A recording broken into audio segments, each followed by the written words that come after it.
ಚರಿತ್ರೆ ಮತ್ತೊಂದು ವಿಡಿಯೋಗೆ ನಿಮಗೆಲ್ಲ ಪ್ರೀತಿಯ ಸ್ವಾಗತ.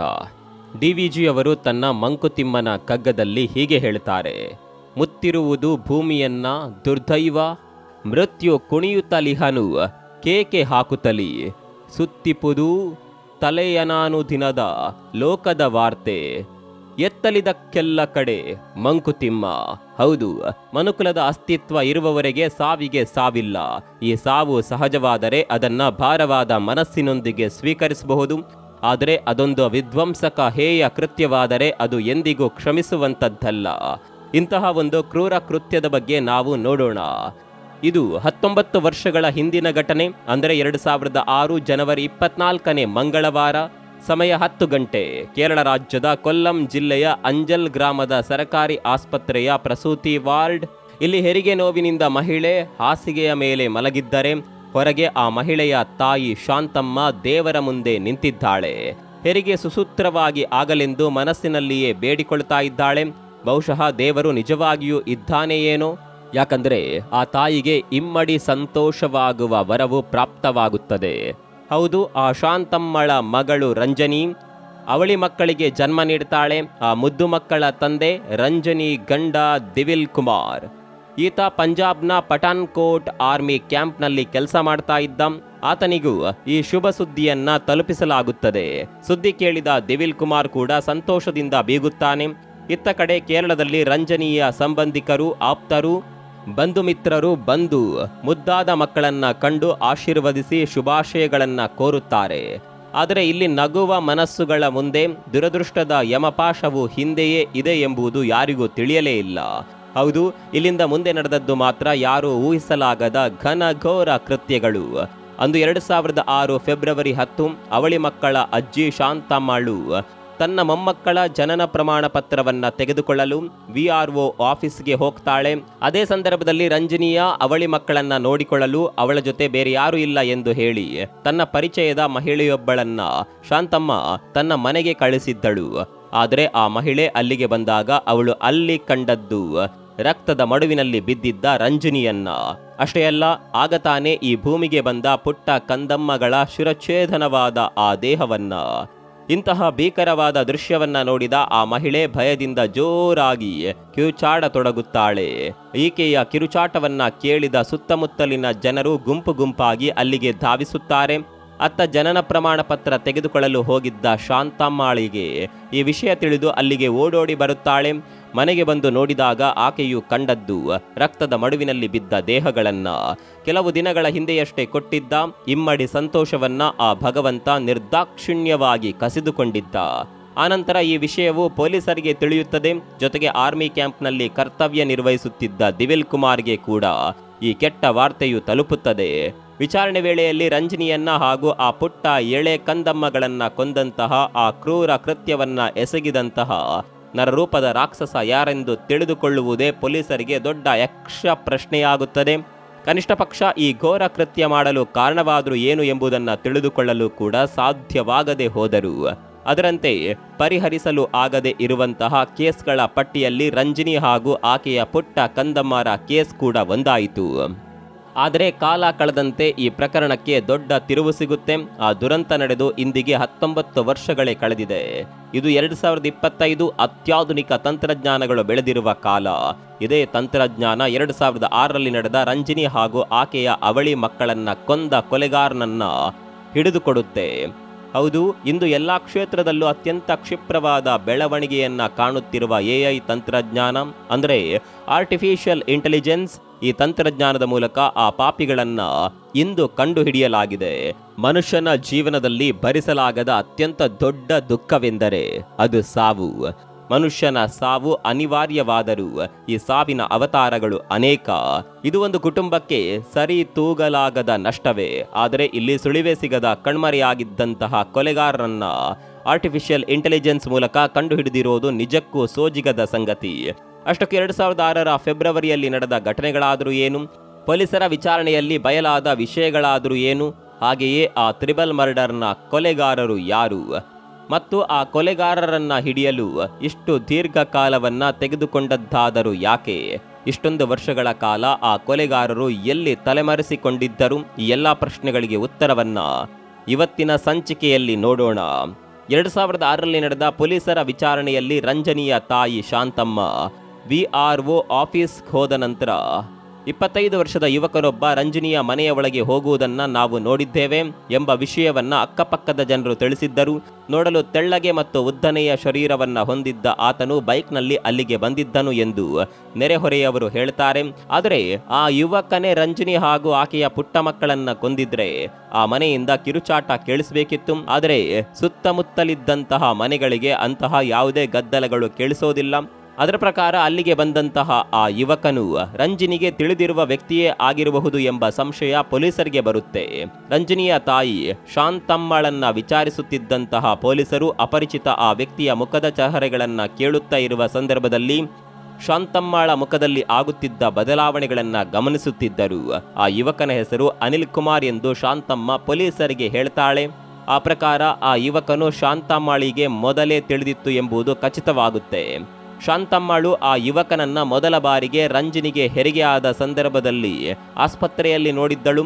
ಆತ ಕೂಡ ತನ್ನ ಗರ್ಭಿಣಿ ಹೆಂಡತಿಯನ್ನ ಅಲ್ಲಿಗೆ ಚೆಕಪ್ಗಾಗಿ ಆ ಆಸ್ಪತ್ರೆಗೆ ಕರೆದುಕೊಂಡು ಬಂದಿದ್ದ.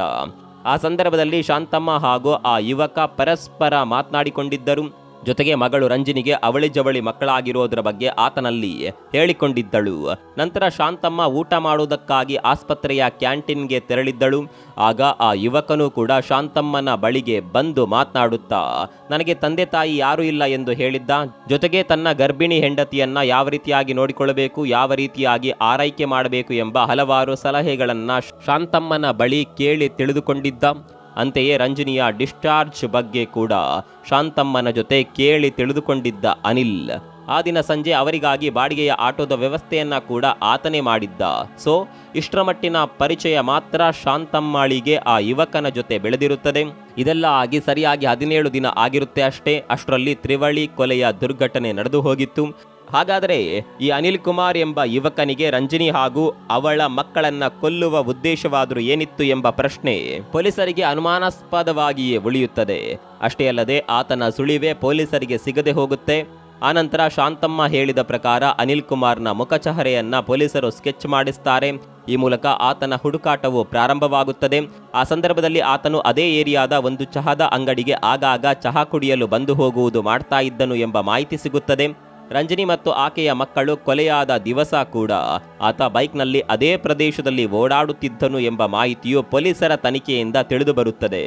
ಆದರೆ ಇದರಿಂದ ಯಾವುದೇ ಪ್ರಯೋಜನ ಆಗಲಿಲ್ಲ. ಕಾರಣ ಈ ಹೋಲಿಕೆ ಇರುವಂತಹ ವ್ಯಕ್ತಿ ಅಲ್ಲಿನ ಗ್ರಾಮದ ಸುತ್ತಮುತ್ತಲಿನಲ್ಲಿ ಎಲ್ಲಿಯೂ ಕೂಡ ಕಾಣಸಿಗೋದಿಲ್ಲ. ಇದಾದ ಬಳಿಕ ಒಂದು ದಿನ ಒಂದು ಅಂಗಡಿಯಿಂದ ಪೊಲೀಸರಿಗೆ ಕರೆ ಬರುತ್ತದೆ. ಪೊಲೀಸರು ತೋರಿಸುತ್ತಿರುವ ಫೋಟೋದಲ್ಲಿರುವ ವ್ಯಕ್ತಿಯು ನಮ್ಮ ಅಂಗಡಿಯ ಪಕ್ಕದಲ್ಲಿರುವ ATMನಿಂದ ಹಣ ಡ್ರಾ ಮಾಡುತ್ತಿರುವುದನ್ನು ನಾನು ನೋಡಿದ್ದೇನೆ ಎಂದು ಆ ಕರೆ ಮಾಡಿದ ವ್ಯಕ್ತಿಯು ತಿಳಿಸ್ತಾನೆ. ಈ ಸುದ್ದಿಯನ್ನ ಕೇಳಿದ ಕೂಡಲೇ ತಕ್ಷಣ ಪೊಲೀಸರು ಅಲ್ಲಿಗೆ ಬರ್ತಾರೆ. ನಂತರ ಆ ಪೊಲೀಸರಿಗೆ ಅನಿಲ್ ಕುಮಾರ್ ಹೋದ ದಾರಿಯನ್ನ ಆ ಕರೆ ಮಾಡಿದ ವ್ಯಕ್ತಿಯು ತೋರಿಸ್ತಾನೆ. ಆದರೆ ಇಲ್ಲಿ ಕೂಡ ಪೊಲೀಸರಿಗೆ ನಿರಾಶೆ ಉಂಟಾಗುತ್ತೆ. ಯಾಕಂದ್ರೆ ಆ ದಾರಿಯಲ್ಲಿ ಎಷ್ಟು ದೂರಕ್ಕೆ ಹೋದ್ರೂ ಅನಿಲ್ನ ಸುಳಿವೆ ಸಿಗೋದಿಲ್ಲ. ಆಗ ಪೊಲೀಸರು ಆ ATMಗೆ ಸಂಬಂಧಿಸಿದ ಬ್ಯಾಂಕಿಗೆ ತೆರಳಿ ಆ ವ್ಯಕ್ತಿಯ ಮುಖಚಹರೆ ಹಾಗೂ ಹಣ ಡ್ರಾ ಮಾಡಿದ ಸಮಯವನ್ನ ತಿಳಿಸಿ ಆ ಖಾತೆಯಲ್ಲಿರುವ ವ್ಯಕ್ತಿ ಯಾರು ಎಂದು ಹುಡುಕಾಡಿದಾಗ ಅದು ರಾಜೇಶ್ ಎಂಬ ವ್ಯಕ್ತಿಗೆ ಸೇರಿದ ಬ್ಯಾಂಕ್ ಖಾತೆಯಾಗಿತ್ತು. ಅಂದ್ರೆ ಅನಿಲ್ ಕುಮಾರ್ನ ನಿಜವಾದ ಹೆಸರು ರಾಜೇಶ್, ಊರು ಕಣ್ಣೂರು. ನಂತರ ಪೊಲೀಸರು ಅಲ್ಲಿಗೆ ಹೋಗಿ ನೋಡಿದಾಗ ಅಲ್ಲಿ ರಾಜೇಶ್ನ ತಂದೆ ತಾಯಿ ಮಾತ್ರ ಮನೆಯಲ್ಲಿ ಇರ್ತಾರೆ. ರಾಜೇಶ್ ಪಂಜಾಬ್ನ ಪಠಾನ್ಕೋಟ್ ಆರ್ಮಿ ಕ್ಯಾಂಪ್ನಲ್ಲಿ ಕೆಲಸ ಮಾಡ್ತಾ ಇದ್ದಾನೆ ಎಂದು ಆತನ ತಂದೆ ತಾಯಿ ಪೊಲೀಸರಿಗೆ ತಿಳಿಸ್ತಾರೆ. ಇದನ್ನೆಲ್ಲ ಕೇಳ್ತಾ ಹೋದ್ರೆ ಮತ್ತಷ್ಟು ಕುತೂಹಲಕಾರಿ ಪ್ರಶ್ನೆಗಳು ಹುಟ್ಟುಕೊಳ್ಳೋದಂತೂ ಸತ್ಯ. ಯಾಕಂದ್ರೆ ರಂಜನಿಯ ಗಂಡ ದಿವಿಲ್ ಕುಮಾರ್ ಕೂಡ ಪಂಜಾಬ್ನ ಪಠಾನ್ಕೋಟ್ ಆರ್ಮಿ ಕ್ಯಾಂಪ್ನಲ್ಲಿ ಕೆಲಸ ಮಾಡ್ತಾ ಇರ್ತಾನೆ. ಇತ್ತ ಕಡೆ 1 ತಿಂಗಳ ರಜೆಯ ಮೇರೆಗೆ ರಾಜೇಶ್ ಊರಿಗೆ ಬಂದಿದ್ದ. ಆದರೆ ರಾಜೇಶ್ ಮನೆಗೆ ಬರ್ತಾನೆ ಎಂದು ಇಡೀ ದಿನ ಆತನ ಮನೆಯಲ್ಲಿ ಕಾದು ಕುಳಿತಿದ್ದ ಪೊಲೀಸರಿಗೆ ನಿರಾಶೆ ಎದುರಾಗುತ್ತೆ. ಬಹುಶಃ ದಿವಿಲ್ ಹಾಗೂ ರಾಜೇಶ್ನ ನಡುವೆ ಏನಾದರೂ ಅಸಮಾಧಾನಗಳು ಇದ್ದು ಅದರ ಪ್ರತೀಕಾರಕ್ಕಾಗಿ ದಿವಿಲ್ ಕುಮಾರ್ನ ಮನೆಗೆ ಹೋಗಿ ಆತನ ಹೆಂಡತಿ ಮತ್ತು ಮಕ್ಕಳನ್ನ ರಾಜೇಶ್ ಕೊಂದಿರಬಹುದೇ ಎಂಬುದು ಪೊಲೀಸರ ಅನುಮಾನವಾಗಿತ್ತು. ನಂತರ ಈ ಎಲ್ಲ ವಿಷಯವನ್ನ ಪೊಲೀಸರು ಕರೆಯ ಮೂಲಕ ಪಠಾನ್ಕೋಟ್ ಆರ್ಮಿ ಕ್ಯಾಂಪ್ಗೆ ತಿಳಿಸ್ತಾರೆ. ಇಲ್ಲಿಯೂ ಪೊಲೀಸರಿಗೆ ಒಂದು ಅಚ್ಚರಿ ಕಾದಿತ್ತು. ಅದೇನೆಂದರೆ ದಿವಿಲ್ ಕುಮಾರ್ ಕೂಡ 2 ದಿನಗಳಿಂದ ಕೆಲಸಕ್ಕೆ ಹಾಜರಾಗಿಲ್ಲ ಎಂದು ಆ ಕಡೆಯಿಂದ ಉತ್ತರ ಬರುತ್ತದೆ. ಈಗ ಪೊಲೀಸರ ತಲೆಗೆ ಮತ್ತೊಂದು ಹುಳ ಬಿಟ್ಟಂತೆ ಆಗುತ್ತೆ. ಹಾಗಾದರೆ ರಾಜೇಶ್ ದಿವಿಲ್ ಕುಮಾರ್ನನ್ನ ಕೂಡ ಏನಾದರೂ ಮಾಡಿರಬಹುದೇ ಎಂಬ ಪ್ರಶ್ನೆ ಪೊಲೀಸರಿಗೆ ಹುಟ್ಟಿಕೊಳ್ಳುತ್ತೆ. ಈಗ ಈ ವಿಷಯವನ್ನ ಪೊಲೀಸರು ಶಾಂತಮ್ಮಾಳ ಬಳಿ ಹೇಳ್ತಾರೆ. ಆದರೆ ಶಾಂತಮ್ಮ ಕೊಟ್ಟ ಟ್ವಿಸ್ಟ್ಗೆ ಪೊಲೀಸರೇ ದಂಗಾಗಿ ಹೋಗ್ತಾರೆ. ಹೌದು, ಶಾಂತಮ್ಮ ತನ್ನ ಅಳಿಯ ದಿವಿಲ್ ಕುಮಾರ್ ಮೇಲೆ ನನಗೆ ಅನುಮಾನವಿದೆ ಎಂಬ ಹೇಳಿಕೆಯನ್ನ ನೀಡ್ತಾಳೆ.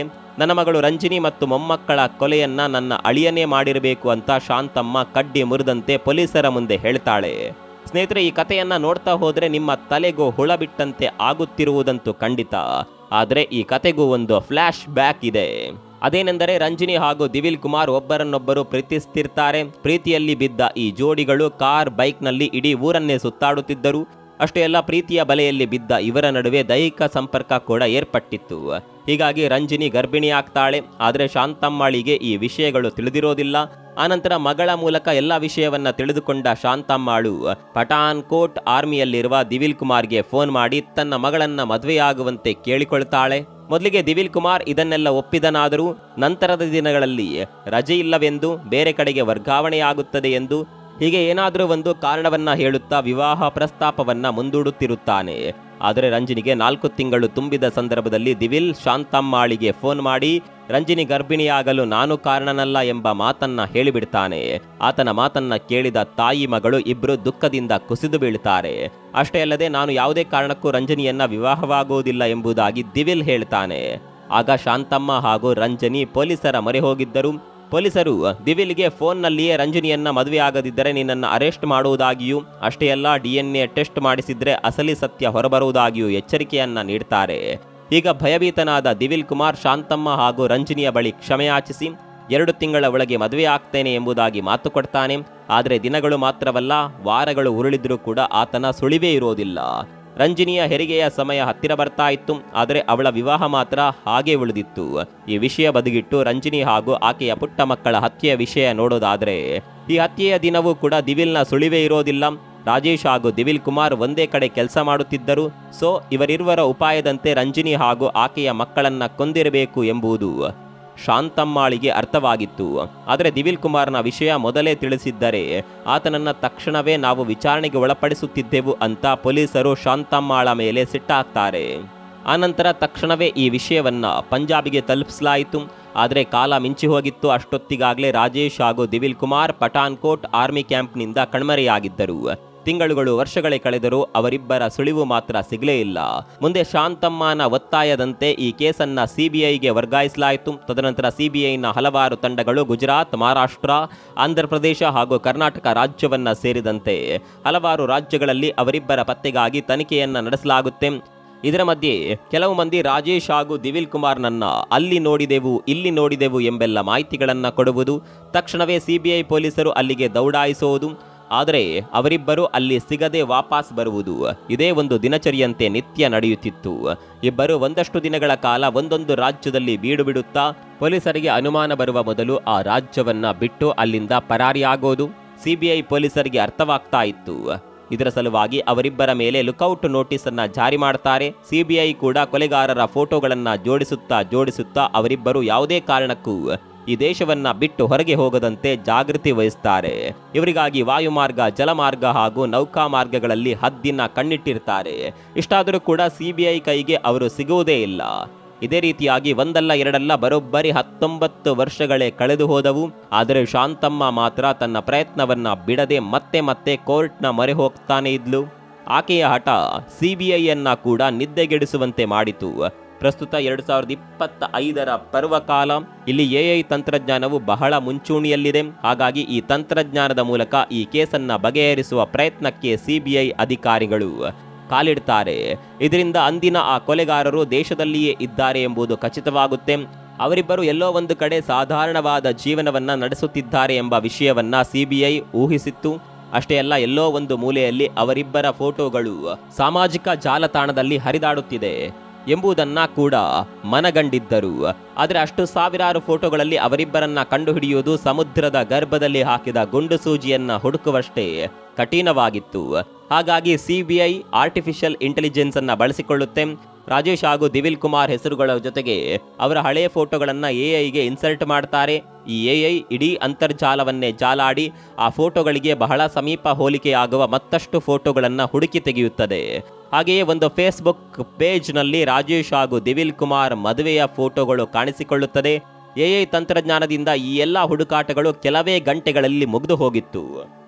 ಆನಂತರ ಪೊಲೀಸರು ಆ ಫೇಸ್ಬುಕ್ನಲ್ಲಿರುವ ಫೋನ್ ನಂಬರನ್ನು ಸಂಗ್ರಹಿಸಿ ಅದರ ವಿಳಾಸವನ್ನು ಹುಡುಕಾಡಿದಾಗ ಅದು ಪುದುಚೇರಿಯ ಲೊಕೇಶನನ್ನು ತೋರಿಸುತ್ತದೆ. ಮುಂದೆ ಪೊಲೀಸರು ಅಲ್ಲಿಗೆ ಹೋದಾಗ ಅವರಿಬ್ಬರು ತಮ್ಮ ಹೆಸರನ್ನು ಬದಲಾಯಿಸಿಕೊಂಡಿದ್ದರು. ಅಷ್ಟೇ ಅಲ್ಲದೆ 5 ವರ್ಷಗಳ ಹಿಂದೆಯೇ ಬೇರೆ ಯುವತಿಯರನ್ನ ವಿವಾಹವಾಗಿ ಮಕ್ಕಳೊಂದಿಗೆ ಸಂಸಾರ ಕೂಡ ನಡೆಸುತ್ತಿದ್ದಾರೆ ಎಂಬುದು ತಿಳಿದು ಬರುತ್ತದೆ. ಎಲ್ಲ ಸಂಗತಿಗಳು ನಡೆದಿದ್ದು ಇದೇ ವರ್ಷ, ಅಂದರೆ 2025ರಲ್ಲಿ. ಆ ನಂತರ ನಡೆದ ಘಟನೆಗಳೆಲ್ಲವೂ ಸಾಮಾನ್ಯವಾದುದೇ.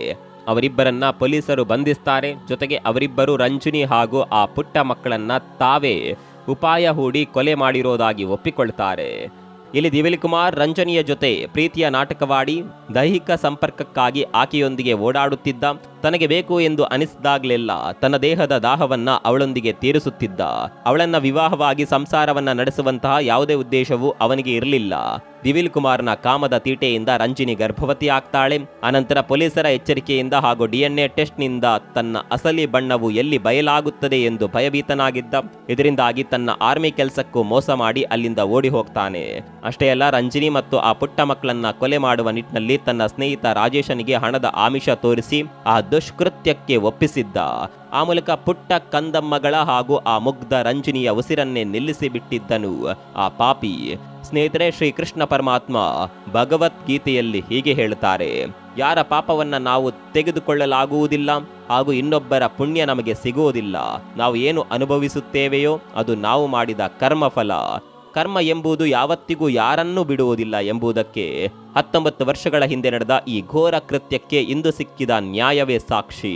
ಇದರ ಜೊತೆಗೆ ಆಧುನಿಕ ತಂತ್ರಜ್ಞಾನಗಳನ್ನು ಒಂದು ಒಳ್ಳೆ ಉದ್ದೇಶಕ್ಕಾಗಿ ಬಳಸಿಕೊಳ್ಳುವ ಬದಲು ಅವಕಾಶವಾದಿಗಳು ತಮ್ಮ ಮನಬಂದಂತೆ ಇತರರ ಭಾವನೆಗಳಿಗೆ ಧಕ್ಕೆ ಬರುವಂತೆ ಸಾಮಾಜಿಕ ಜಾಲತಾಣದಲ್ಲಿ ಫೋಟೋಗಳನ್ನು ಹರಿಬಿಡುವ ಮೂಲಕ ವಿಕೃತಿಯನ್ನ ಮೆರೆಯುತ್ತಿರುವ ಸಂದರ್ಭದಲ್ಲಿ ಇವತ್ತು ಅದೇ ತಂತ್ರಜ್ಞಾನದ ಮೂಲಕ ಇಂತಹ ಒಂದು ದೊಡ್ಡ ಕೇಸನ್ನ ಭೇದಿಸಲಾಯಿತು ಎಂಬುದೇ ಅದ್ಭುತ. ಆಯುಧ ಎಂಬುದು ಒಂದೇ, ಅದನ್ನ ಸಾಧನೆಗಾಗಿ ಬಳಸಿಕೊಳ್ಳುತ್ತಾರೋ ಅಥವಾ ಮಾರಣ ಹೋಮಕ್ಕಾಗಿ ಬಳಸಿಕೊಳ್ಳುತ್ತಾರೋ ಎಂಬುದೇ ಮಾನವನ ವಿವೇಕಕ್ಕೆ ಸಂಬಂಧಿಸಿದ್ದು. ಈ ಕೇಸ್ನ ಬಗ್ಗೆ ನಿಮ್ಮ ಅಭಿಪ್ರಾಯವನ್ನ ಕಾಮೆಂಟ್ ಬಾಕ್ಸ್ನಲ್ಲಿ ಬರೆಯಿರಿ. ಮತ್ತೊಂದು ವಿಡಿಯೋದಲ್ಲಿ ಸಿಗೋಣ. ಅಲ್ಲಿವರೆಗೆ ನಮಸ್ಕಾರ.